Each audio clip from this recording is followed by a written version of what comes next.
L'étonnante créature gélatineuse de la grotte de Willy-le-Borgne. C'était en juillet de l'année 2020. Nous parcourions la côte de cette île isolée lorsque nous tombâmes sur cette grotte inhabitée dont nous entreprîmes l'exploration et que nous baptisâmes pour des raisons évidentes la grotte de Willy-le-Borgne. Au son du plic-ploc des gouttes qui tombaient de la voûte de cette caverne traversante qui rejoignait la mer à son autre extrémité, nous fîmes bientôt une étrange découverte. Au sol se trouvaient des sortes de joyaux translucides. Mais que peut bien être cette étrange chose gélatineuse ? Une créature extraterrestre ? Une sorte de ver marin ? Une forme de zooplancton ? Un tentacule de méduse ? Ou une suite d'une créature marine ? En observant notre nouvel ami de plus près, nous apercevons d'abord qu'il est animé d'une sorte de pulsation. It's alive!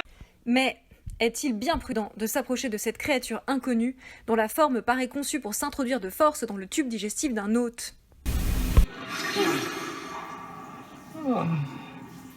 Nous réalisons ensuite que d'autres spécimens sont présents sur la plage comme autant de chaînes composées des mêmes unités mais de longueurs différentes. Chacune de ces unités présente une sorte de noyau plus ou moins dense d'un orange plus ou moins prononcé. Plus tard dans la journée, nous découvrirons des dizaines d'autres de ces chaînes nageant dans l'eau de mer, confirmant que les premiers organismes rencontrés avaient été abandonnés là par la marée.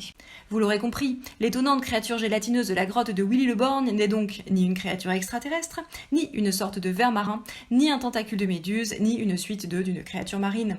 Il s'agit en réalité d'une variété de tuniciers pélagiques, des salpes, du genre Soestia.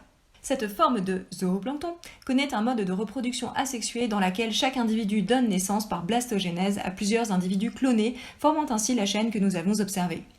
Dans un second temps, chacun de ces individus se reproduit de manière sexuée en changeant de sexe au cours de son existence, devenant d'abord femelle puis mâle.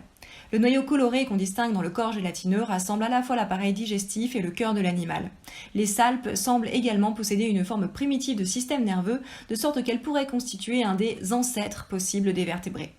Comme les méduses, elles se déplacent par contraction et pompent l'eau qu'elles aspirent lors de ces déplacements, ce qui leur permet de se nourrir du phytoplancton et des bactéries qu'elles y trouvent.